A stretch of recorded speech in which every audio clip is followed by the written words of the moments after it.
요한이 나면서부터 못 걷는 사람을 고침으로 인해서 공회에 잡혀가고 또 협박을 받았던 것을 우리가 먼저 시간에 보았습니다. 협박할 때에 예수님의 이름으로 가르치지도 말아라. 또 예수님을 말하지도 말아라. 얘기를 하는 것입니다. 정말로 예수님의 이름으로 병을 고치고 나면서부터 안진뱅이 된 자를 고쳤는데도 불구하고 그것을 상을 주지 아니하고 그들을 위협하는 것입니다. 잘못했다고 붙잡아가는 것입니다. 그리고 부활한 것을 부활했다는 사실을 말하는데도 그런 말을 하지 말라고 얘기를 하고 다시는 이제 그런 거를 가르치지도 말고 말하지도 말라 위협을 하고 이렇게 더욱 위협을 하고 내놓았다라고 21절에서 말씀을 했었습니다. 그래서 이제 위협을 받고 풀려난 베드로와 요한이 간 것이 집으로 달려간 것이 아니라 교회를 찾아갔었습니다. 찾아갑니다. 이들을 위협이 베드로와 요한을만을 위한 위협이 아니라 그것이 교회를 위협한 것이기 때문에 사도 베드로와 요한은 교회를 찾아가서 동료를 만나는, 그리고 이제 그들이 그 교회에게 자기가 지금 위협받고 있는 것을 알리는 것을 볼 수가 있습니다. 이때 교회가 우리 그런 거 전하지 말고 우리 그냥 옛날대로 그냥 삽시다 이렇게 얘기하는 것이 아니라 교회가 도망가지도 아니하고 또 이거를 어떻게 할 것인가를 회의하지도 아니하고 오늘 본문의 말씀을 보면 하나님께서 하감하여 주셔서 우리에게 힘을 달라고 기도하는 모습을 볼 수가 있습니다. 하나님 성령을 부어주셔서 더 담대히 복음을 전할 수 있도록 우리에게 힘을 달라고, 그리고 우리가 복음을 기도하고 복음을 전하고 그리고 치료하고 그 다음에 축복하는 이럴 때마다 하나님께서 치료하는 역사, 기적과 표적이 나타나게 해달라고 하나님께 기도하는 것을 볼 수가 있습니다. 빌기를 그렇게 다 했을 때에, 기도를 다 했을 때에 성령이 임하고 토가 움직이는 이런 역사가 일어나는 것이 오늘 본문의 말씀인 것을 볼 수가 있습니다. 교회는 위기 때 기도하는 것이요, 힘들고 어려운 일이 있을 때 기도하는 것이 교회인 것을, 그러니까 회의를 하는 장소가 아니라 교회는 모여서 기도하는 곳이라는 것을. 그래서 오늘도 우리에게 말씀하시기를 너희들 지금 힘들고 어려운 일이 있느냐? 기도하라고. 그리고 나라를 위해서 기도하라고 오늘도 우리에게 주시는 말씀인 줄 믿고 정말로 위기가 기회가 되시기를 예수님의 이름으로 축원을 드립니다. 23절 말씀 보시겠습니다. 23절 보니 사도들이 노임에 그 동료에게 가서 제사장들과 장로의 말을 다 알리니, 그 사도가 누굽니까? 지금 베드로와 요한이 그 사내들인 공에 잡혀갔던 거. 또 이렇게 해서 놓여졌어. 근데 놓여진 것이 너희들 아무 일도 없구나. 그러니까 가서 니들 하던 일 해라. 이렇게 놓인 것이 아니라 위협을 더했어. 예수님 이름으로 가르치지도 말고 예수님 부활을 전하지도 말아라. 전하기만 하면 너희들 알지? 이렇게 하고 위협을 하고 놓았던 것을 볼 수가 있어요. 그랬을 때 그들이 동료에게로 갔다. 그 동료라는 것은 그 당시에 이제 예수를 믿는 사람들, 그러니까 교회에게로 갔겠죠. 근데 그 당시 교회는 믿는 사람들이 약 한 5천 명이나 되지 않을까 이렇게 생각이 돼요. 그냥 한 번 설교할 때 5천 명이 돌아왔으니까. 그러니까 이제 그들하고 남자들만 5천 명 있으니까 여자도 있을 테고 아이들도 있을 테고 또 그리고 6월절에 선교했을 때 약 한 3천 명이 돌아왔는데 그 사람들이 먼 곳에서 온 사람들도 있었으니까 돌아간 사람이 있다고 할지라도 또 예루살렘에 남아있는 사람들도 있는 것입니까? 그러니까 약간 그 당시에 예루살렘의 반 정도는 믿는 이렇다고 생각을 하게 되는데, 근데 그 당시는 교회가 큰 교회당이 있었던 것이 아니고 가정교회가 있었어. 가정교회. 그러니까 집집마다 예수 믿는 사람들이 있었던 이런 것입니다. 그러니까 동력에 갔다는 것은 거기에 그 가정교회의 지도자들, 그 리더들을 불러서 제사장들과 장로들이 말을 다 알렸다. 그러니까 이 베드로와 요한에게 위협한 것을 이렇게 우리가 가르치지 말고 예수님의 이름으로 그런 병도 고치지 말고 막 이렇게 하라고 했다고 그런 말을 다 전했던 것을 볼 수가 있습니다. 그렇게 알렸더니 교회의 반응이 어땠느냐. 그것이 24절 말씀입니다. 그들이 듣고 한 마음으로 하나님께 소리 높여 이르되 대주제요 천지와 바다와 그 가운데 만물을 지으신 이요. 그러니까 그들이 그 말을 듣고 한 마음이 됐다는 것입니다. 이 사람은 이런 마음, 저 사람은 저런 마음, 이런 것이 아니라 모든 것이 합심해서 한 마음으로 하나님께 소리를 높여서 기도를 했는데 뭐라고 하나님을 불렀느냐. 대주제요 천지와 바다와 그 가운데 만물을 지으신 이시다 라고 하나님을 불렀다는 것입니다. 대주제라는 것은 이것은 주인이시여 이런 말이에요. 주인이다. 그러니까 뭐의 주인이라? 천지 하늘과 땅의 모든 것의 주인이라고 고백을 하는 것입니다. 그 만물 가운데 지으신 이시여. 그러니까 천지를 창조를 했다는 것을 고백을 하는 거예요. 그래서 오늘날도 우리가 기도할 때 보면 대표 기도할 때 보면 뭐라고 합니까? 천지 만물을 지으신 하나님 아버지 이렇게 기도하는 거예요.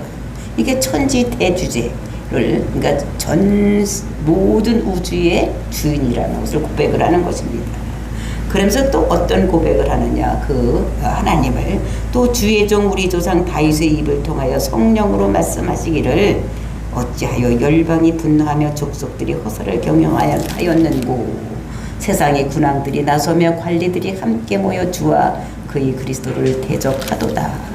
그러니까 다윗의 입을 통하여서 앞으로 예수님을 대적할 것에 대해서 예언하신 그런 분이시다. 그러니까 앞으로 어떻게 될 것인가를 예언하신 분이 하나님이라는 것을 거기에 있던 사람들이 고백을 하는 것입니다. 첫 번째 하나님을 어떤 자라고 고백을 하느냐. 천지의 창조주다. 모든 것의 주인이시다라고 고백을 하고, 그러니까 통치자여 절대적인 권력을 가진 이런 분이라고 하나님을 고백을 하고, 그리고 그 하나님은 앞으로 모든 되어질 일을 예언하신 이런 하나님이다. 그래서 시편 2편을 들어서 그때 그 다윗을 입을 통해서 시편 기자를 했는데 다윗이 썼는데 그것은 하나님께서 다윗에게 영감을 주셔서 앞으로 이렇게 될 것이라는 것을 말씀하셔서 그대로 쓴 것이라는 것을 말씀하시는 것입니다. 그러니까 하나님은 모든 천지의 주인뿐만 아니라 앞으로 될 일도 모두 아시고 계시는 분이다라고 고백을 하는 이런 모습을 볼 수가 있는 것입니다. 그래서 우리가 시편 2편은 그것은 메시아십니다. 그러니까 메시아신데 그 메시아시를 이제 여기서 들어서 말씀을 하고 있는 것을 볼 수가 있는데 어찌하여 열방이 분노하며 족속들이 허사를 경영하는가. 그 어찌하여 이런 것은 왜 니들 열방들이 열방이 분노를 하느냐. 그 다음에 족속들이 허사를 경영하는 거. 그 허사라는 것은 무엇입니까? 해서는 안 될 일, 해서는 안 낼 일을 왜 하느냐? 어찌하여서 왜 너희들이 해서는 안 될 일을 하고 있느냐라고 얘기를 하는데 그 해서는 안 될 일을 누가 하느냐? 그것이 26절입니다. 세상의 군왕들이 나서며 관리들이 함께 모여 주와 그리스도를 대적하는도다. 그러니까 세상의 군왕들, 이 군왕들은 누굽니까? 그래서 보니까 이스라엘 본적을 보니까 헤롯, 그 다음에 어떻게 빌라도, 이것이 군왕들이요. 그러니까 예수님이 탄생했을 때 그리스도를 대적한 사람이 헤롯이요.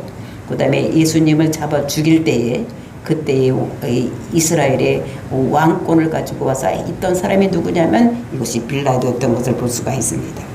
그 다음에 군왕들과 관리들이라는 것은 그 관리들이라는 것은 누구를 얘기를 하느냐. 이것은 이스라엘의 대제사장 또는 사두개인, 사내들인 공회원을 얘기를 하는 것을 볼 수가 있어요. 그들이 군왕들이 나서며 관리들이 함께 모여 주와 그리스도를 대적하는구나. 이들이 함께 모여서 그 사내들인 공회를 열어서 그 사람 예수님을 죽이고자 할 때에 그들이 함께 모여서 그거를 했다는 것을 얘기를 하고 있는 것입니다. 그래서 이 시편 2편의 그 예언의 성취가 어디서 이루어졌느냐. 27절, 28절에서 예언된 것을 말씀하고 있습니다. 과연 헤롯과 본디오 빌라도는 이방인과 이스라엘 백성과 압세하여 하나님께서 기름 부으신 거룩한 종 예수를 거슬려 하나님이 권능과 뜻대로 이루려고 예정하신 그것을 행하려고 이성에 모였나니.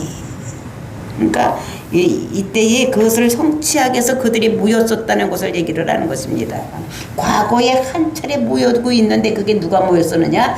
헤롯과 본디오 빌라도. 그러니까 예수를 죽이고자 있을 때에 그때에 이제 어떻게 사내들인 공회가 열리고 또 먼저 헤롯이 있었고 또 빌라도가 있었고 이제 이런 것들이 합세를 했다는 것입니다. 죽이려고. 누구를 죽이려고 합세를 하느냐? 하나님께서 기름 부으신 거룩한 종 예수를 거슬려. 그러니까 예수는 누굽니까? 자기 백성을 자기 죄에서 구원할 자인데 그 자로 그리스도라는 것은 기름 부은 자.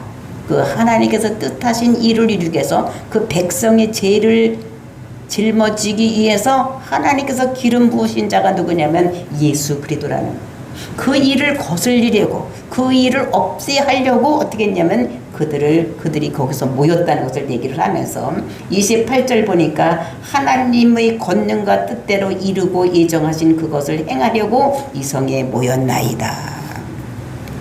근데 그들이 모여서 자기들이 이제 예수를 죽이려고 이렇게 모여서 죽이긴 했지만 그것이 그들이 죽였지만 사실은 그것이 무엇이냐? 하나님께서 만세전에 하나님께서 택하시고 그를 그 일을 위해서 보내신 것입니다. 예수님이 이 땅에 오신 목적이 무엇입니까? 죄를 없애기 위해서 이 땅에 오셨는데 그 일을 이루어져야 되는 것이 무엇이냐? 예수님께서 십자가에서 죽어야 되는 것입니다. 그래서 그 일을 이루기 위해서 그들이 한 번 모였다는 것을 얘기를 하는 거예요. 그 언제 모였었느냐? 예수님을 십자가에 못 박게 하기 위해서 그 죄를 정하고 십자가에 내어 주기까지 사내들인 공회와 또는 빌라도가 합세를 해서 예수님을 죽인 사건을 얘기를 하는 것입니다. 그러니까 예수를 거슬려서 그 권능과 뜻대로 이루려고 예정하신 그것. 그러니까 하나님께서 예수를 십자가 못 박음으로 인해서 모든 죄를 대신해서 죽고 그가 이제 그리스도가 되는 것입니다. 그러니까 기름 부은 자, 하나님이 뜻을 받고 이 땅에 와서 그 일을 행하는 이런 자가 된 것인 것을 말씀하고 있는 것입니다. 그래서 이 성에 모였나이다.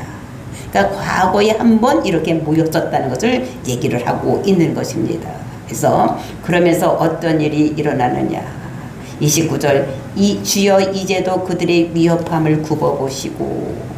근데 그때만 있는 것이 아니라 그때 이렇게 모였는데 지금도 어떻게 했냐면 이제도 예수님이 죽일 것으로 끝나지 아니하고 지금도 어떻게 했느냐? 지금도 그것을 이루기 위해서 또 사람들을 예수를 전하지 못하게 이렇게 하고 있다는 것을 볼 수가 있는 것입니다. 하나님께서 죄 문제를 해결하기 위해서 어떻게 일어나느냐? 그것이 이사야서 53장에 있는 말씀대로 우리가 그가 찔림은 우리의 허물 때문이요. 그가 누굽니까? 예수님께서. 그가 찔림은 우리의 허물 때문이요. 그가 상함은 우리의 죄악 때문이라. 그가 징계를 받음으로 우리가 평화를 누리고 그가 책찍에 맞음으로 우리가 나음을 받았도다. 그러니까 예수님께서 이 땅에 오셔서 어떤 일을 당함으로 인해서 우리의 죄가 회복되는가를 모든 것을 써놓은 것이 이사야서 53장 5절에서 말씀을 하고 계십니다. 그러니까 예수님께서는 이 땅에서 죽어야 되는 것이 하나님의 뜻이고 그때 그 뜻을 이루기 위해서 그 헤롯과 빌라도와 거기에 있던 사내들인 공회원이 합세를 해서 하나님의 뜻을 이루었다는 것을 얘기를 하는 것입니다. 근데 그것은 하나님의 뜻이었기 때문에 그렇게 했지만 근데 그들은 그것이 하나님의 뜻인지도 모르고 그 사람을 잡아서 죽이기 위해서 그렇게 했지만 그것이 하나님의 뜻이었다는 것입니다. 그러나 이제는 어떻게 해야 되느냐? 29절 주여 이제도 그들의 위협함을 굽어보시고.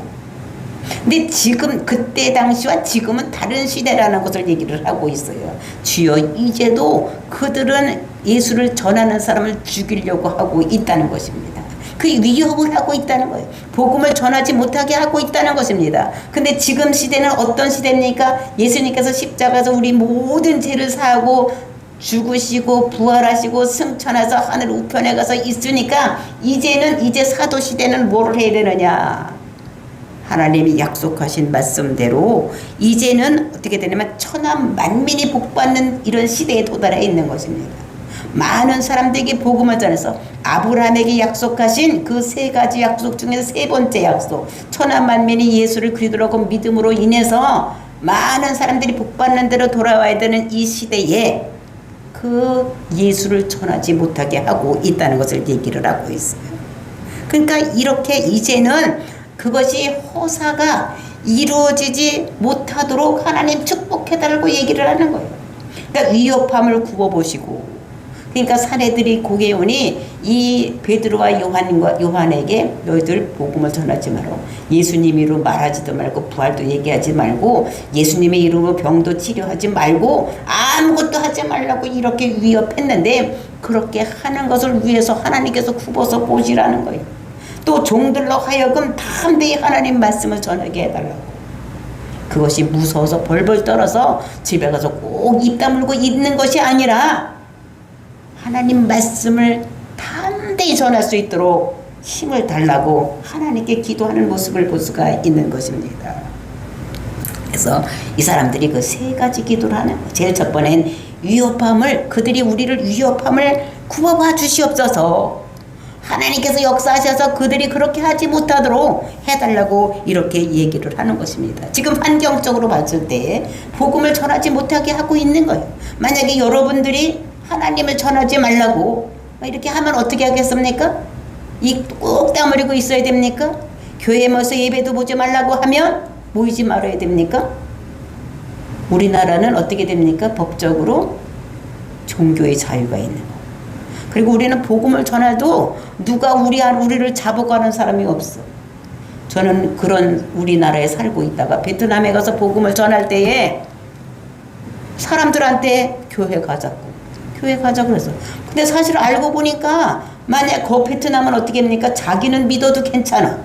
자기는 가서 믿어도 괜찮은데 다른 사람에게 강제적으로 교회 가자고, 교회가 좋은 곳이라고, 예수를 믿어야지 구원받는다고 얘기를 하고 가자고 강제적으로 끌고 가나, 그렇게 얘기를 하면은 그것이 고발이 되면은 그 전한 사람이 끌려가게 돼 있어. 근데 저는 그거를 모르니까, 베트남이 어떤 데인지를 모르니까 그냥 그곳에 가서 뭐라 그랬습니까? 예수를 믿어야지 구원받는다.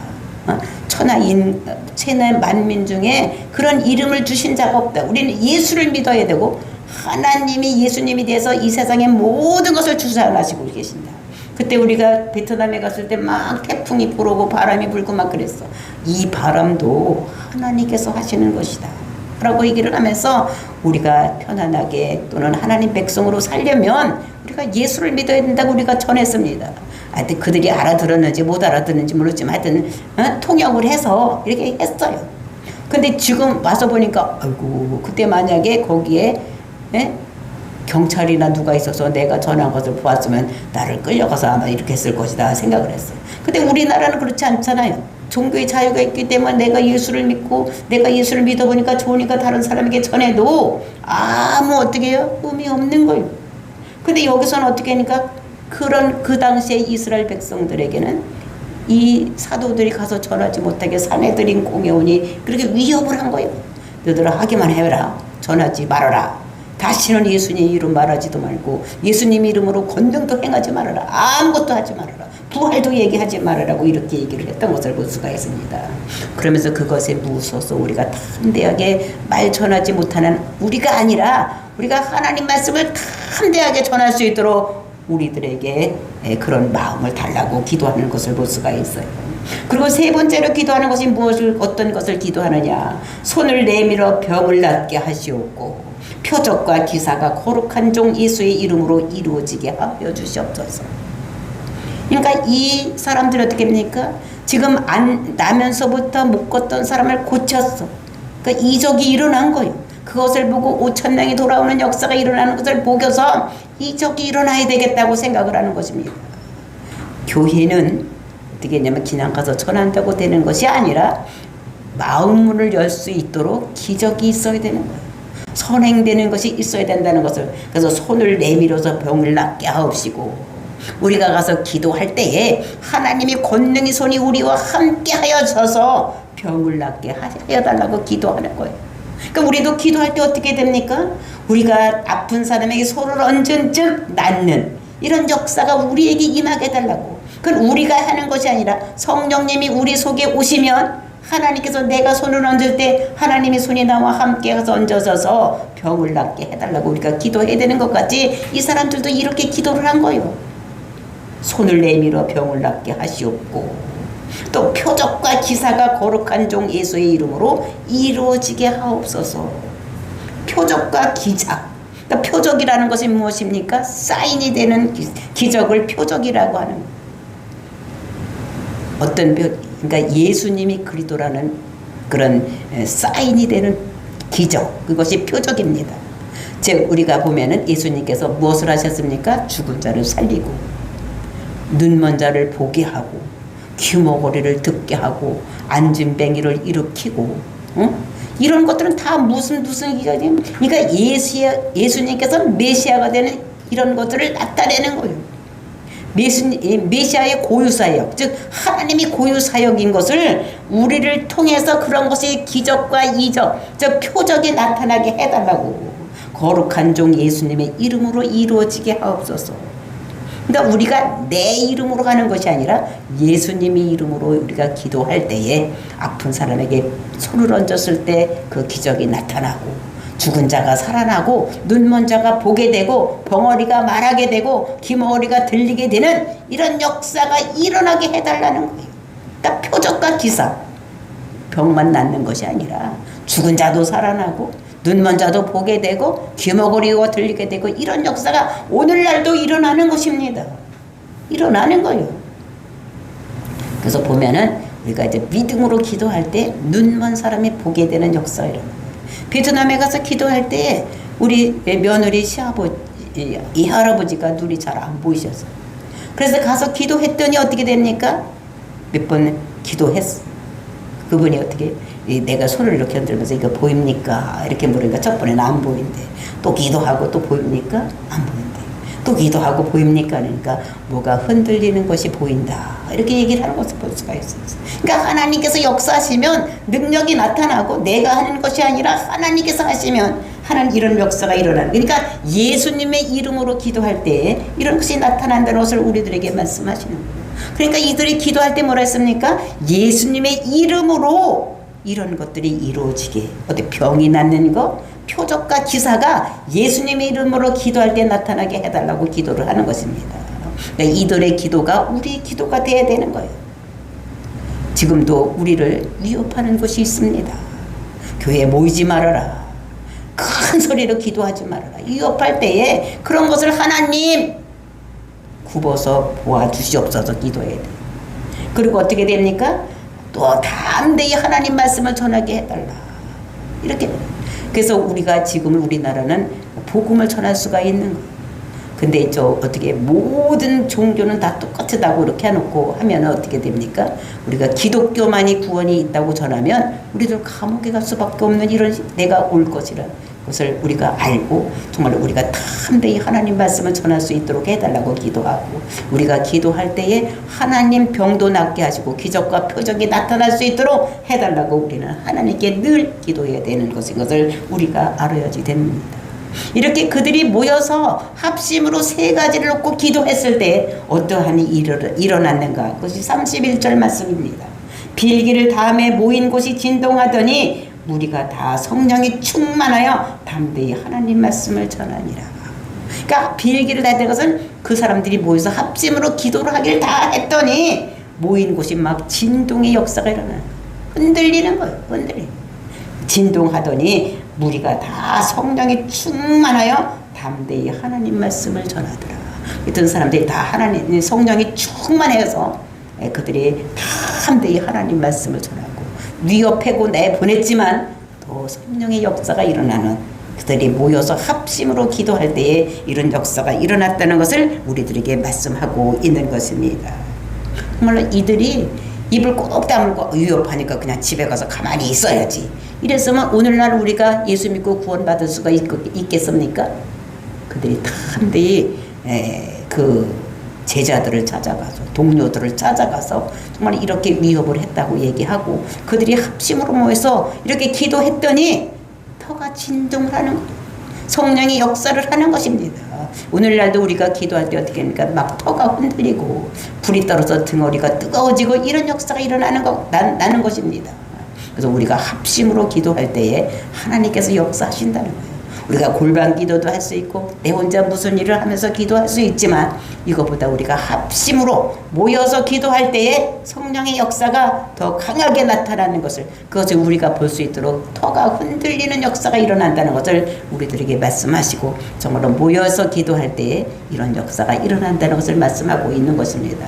그래서 우리를 복음을 전하지 말라고 아무리 위협한다고 할지라도 우리는 하나님께 이렇게 기도해야지 되는 것입니다. 정말로 하나님 위협함을 굽어보시고 우리가 담대히 하나님 말씀을 전하게 해도록, 그리고 우리가 병을 낫게 하기 위해서 손을 얹었을 때 하나님 하금하여 주셔서 병도 낫게 하시고 기적과 표적이 나타날 수 있도록 해달라고 기도할 때 하나님께서 역사가 일어날 줄 믿고, 오늘도 우리가 합심해서 기도하고 나가서 복음을 전하는 놀라운 역사가 일어날 수 있기를 예수님의 이름으로 축원을 드립니다. 다 같이 기도하겠습니다.